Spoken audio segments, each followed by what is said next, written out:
Hello, I'm Miss Johnson, and I got a phone call tonight.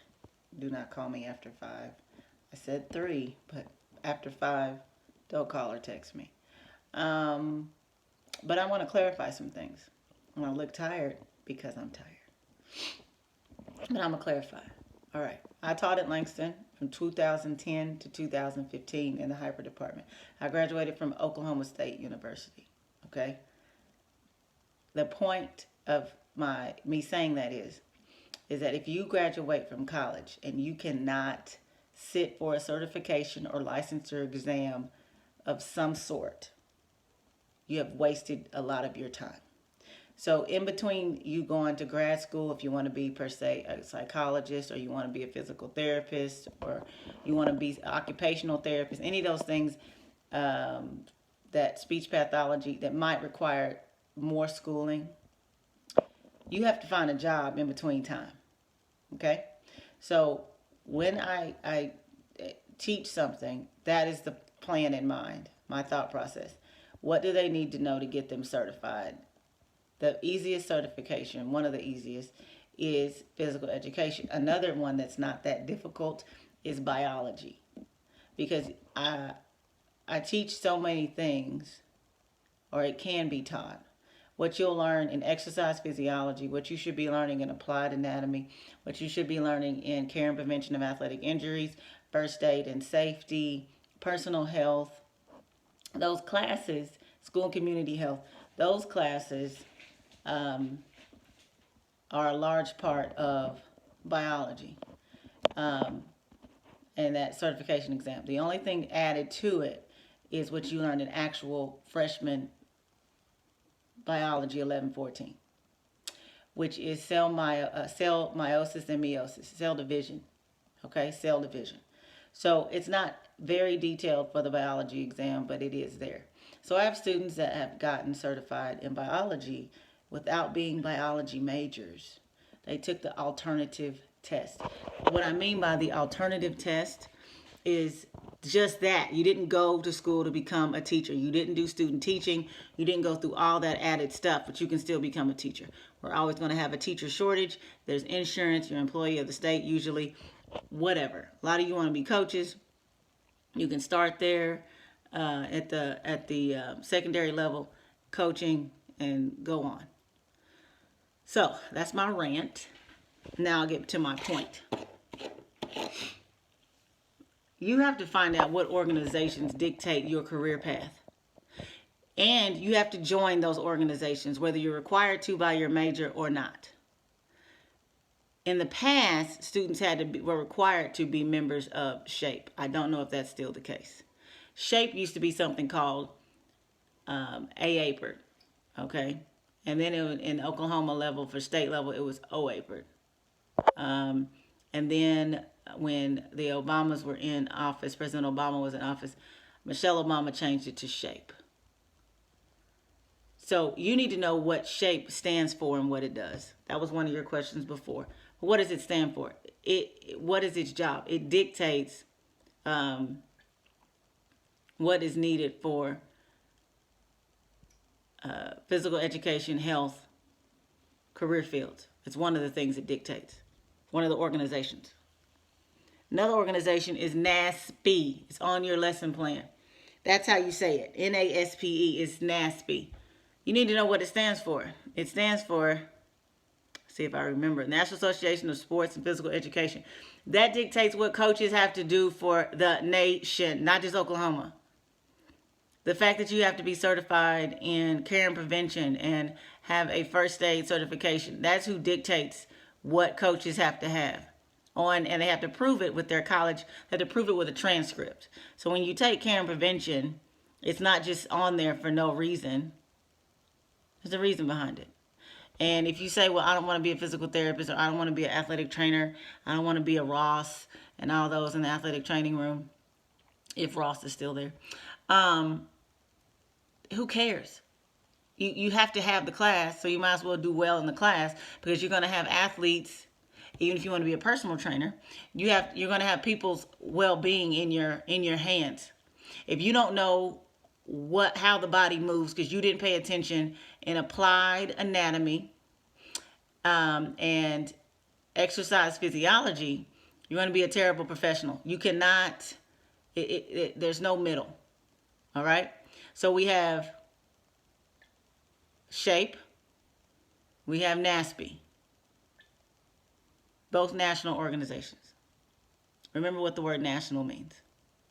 Then you have Oklahoma Academic Standards. That is dictated by, set forth by the Oklahoma Department of Education. If you are not familiar with the Oklahoma Department of Education, you need to change and you want to be a teacher, you need to change your major. If you want to get into teaching the alternative route like I'm talking about and just take the 3 tests and the other maybe couple of class requirements, which may be literally 2 classes, then get out of it. If you don't want to get on and get familiar with that website. State Department of Education, Oklahoma State Department of Education, sde.ok.gov. Now, under that are these Oklahoma Academic Standards. And if you type in the Oklahoma Academic Standards, you'll get a list and a PDF, a large PDF. It's 49 pages long. And it is the state standards for physical education. Means that's what dictates these lesson plans. So you're going to have your lesson plan, and where it has NASP standard, that is what you look up NASP, and you play the matching game. All right? Then you have Oklahoma State Academic Standards. You have to get on that website. You have to go find that PDF that's 49 pages long. You have to pick what grade level you're going to do and what area you're going to do it in. Those 5 standards that you all answered my question with on the 1 through 4 questions, and you talked about 5 standards. There's way more to it than that. So for clarification purposes, I'm not going to use the word standard the way that the Oklahoma Academic Standards does. I'm going to use the word standard, which is we are 1 through 5, and I'm going to use the word objective. So objective are the detailed skills and content that the grade levels must learn. So if the grade level, if the standard is 1 and it's locomotor skills, the objective underneath that is detailed for pre-K through kindergarten, 1st grade, 2nd grade, 3rd grade, 4th grade, 5th grade, all the way to 8th grade, so on and so forth. Okay? So it's detailed. There is more than, of course, standard 1. And for example, under standard 1, I'll stick with it because it's the first one on the page. It has pre-K through kindergarten, and it has galloping, hopping, running, so on and so forth. You'll see it. Well, that's fine. It'll say standard 1, E1. Okay? If you're going to teach something out of that standard, you're not going to teach a class how to run, hop, and gallop all at the same time. It's not going to happen. So your lesson plan will focus on one of those skills, and then to meet that objective. And then you go from there and you think of a game or activity to let your kids practice that. And so when I was saying, if you have a class of 30 to 50 kids, you can't have one station for it. You can't have one game. You have to divide up your gym, divide up your location that you're going to teach it. Is it going to be on a playground? Is it in a gym? Is it on an open field outside? Where are you teaching this skill? I also posted some more videos with kids showing them doing hopscotch. And I had you thinking of, okay, what are the safety issues dealing with hopscotch? Those were kids that were in kindergarten and 2nd grade. What skill level are most pre-K or kindergarten kids at versus most second grade kids? How good is their balance? Um, so on and so forth. That's what you have to think of. So once again, you're not going to teach all the areas of that objective in one lesson. You're going to break it down. I also talked about, well, or pick one or two out of that to teach them. You could think of things like stations. If you want to do two things, one station may work on hopping, another station may work on running, another station may work on galloping. But you have to be able to monitor those stations. So don't think you're going to have three stations going with different things, or you might teach the same thing in different ways. Because you have hopping on one foot, you have hopping on 2 feet, you have hopping on 1 foot, the left foot, the right foot. You have hopping around things, maybe, okay? So for your more coordinated, gifted, talented, that's what GT stands for, you may give them something more difficult at their station.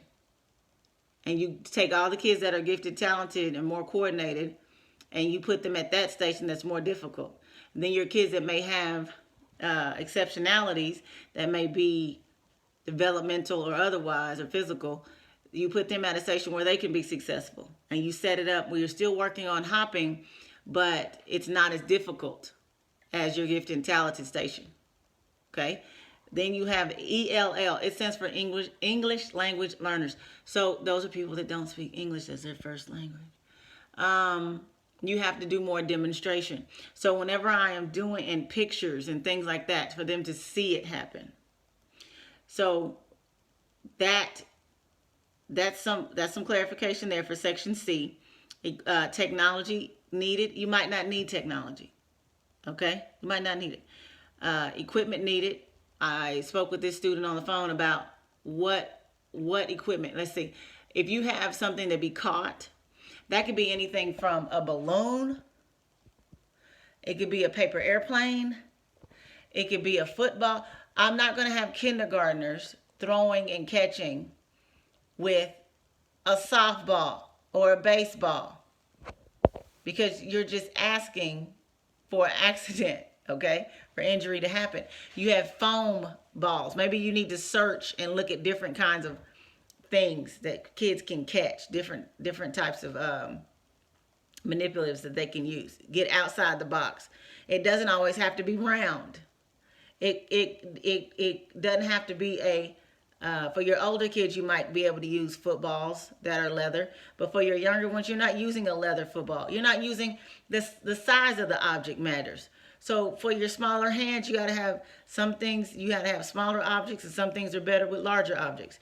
So just think about the different sizes and the different textures and the different weights, okay? A balloon would be something for your exceptionalities, where they don't have the coordination or speed to get under it if it was a regular foam ball. But if you throw a balloon, they can move and get under it to catch it to be successful. Okay? So you got to think outside of the box or what you're used to seeing. So, motivational technique. How do you get them wanting to learn? We're in section D now. How do you get them wanting to learn? Section D of the lesson plan. Is it verbal? Do you do like a chart where you have all the kids listed, and after they do good for 4 days or 5 lessons or 5 classes, they get an award, a reward of some sort? Are you bribing them? Is it competitive? Everything cannot be competitive, because your kids with exceptionalities and some non-kids with exceptionalities, they don't care about competition. That doesn't motivate them. So just because it motivates you doesn't mean it motivates them. But next section, introduction. Introduction is when you have all the kids' attention and you're saying, today we're going to learn about A, B, C, D, whatever it is. We're going to learn how to catch. We're going to learn how to throw. We're going to learn how to hop. We're going to learn how to run. We're going to learn how to slide. Whatever you're doing, all right? Now, if you want to work with older kids, you would do things, scroll on down. You'll get to the middle school age objectives on that Oklahoma academic standards, that 49-page document. As you scroll down, you will find them for middle school and high school. So if you want to focus on things that are for more coordinated kids, typically, by all means do so. Okay, but you still have to think about the safety, the motivation. Right now you're battling phones and laziness by that age. But go on. Introduction. You're going to get them all together. Back to that. And you're going to say, today we're going to learn about A, B, C, D, whatever it is. And you're going to demonstrate, and you're going to tell them the rules, and you're going to tell them the safety things. So you say something like, you really, in real life, everybody make sure your shoes are tied. Everybody, you're going to make sure everybody has on proper shoes and clothes to avoid injury. And then you're going to demonstrate what they're going to do, sell the rules of it, and then as you break them off and they start going and doing the activity, you're monitoring now, okay, keeping them on task. And then the fitness, so you get them all together, sitting down, do the introduction, talk, demonstrate, tell the rules, the safety, and show them the layout of what they're going to be doing. Then you go to fitness, activity, and warm-up. That's that. Fitness, activity, and warm-up is running, jogging rather. You start out jogging all the time. Stretches. Then you have the lesson plan, lesson procedures, and content. You get to more detail than you had in your introduction. So you're splitting them up. Like, I need my gifted, talented here. And you're not going to call them that, but you're going to split up your gifted, talented, and you know who they are, and you split them up. If you have a class period where you have, in real life, you could have multiple. You could have kindergartner and pre-K in one class. So procedures. First, you're going to do this, kids, and then you're going to do that. However your game is set up or your activity, that's the procedures and content. Then the lesson game itself, that's when you do it. They get to play for, 20 minutes or something, whatever your class period. I said base it off of 50 minutes. So your introduction is so many minutes. Your motivational technique is so many minutes. Introduction is so many minutes. Your warm-up is so many minutes, like 5-minute warm-up. Your procedure and content is really just talking. It's talking for yourself, like kind of like notes. And then you do your actual game, and you'll have the rules of the game written there. You have to write a lesson plan as if you are writing it for a substitute teacher. So the spaces that are there are not big enough. So you have to type it up and use more space than what's allowed. You're not going to get all the information in these small sections, because you have to be able to tell that substitute teacher the rules of the game, the rules of the activity. Then you have closure. Closure is when, kind of like a cool down. You put everything up, you clean up. You got to allow time for that so that you're not stuck with a messy gym come the next class period. So you have a cool down and clean up. And then you have what did y'all learn today? What did you like about this? What did you find hard about this task? And then you're getting feedback from the kids. Follow-up activities and assignments. That's self-explanatory. If you're teaching something more health-oriented with the older kids, 8th grade, middle school on to high school,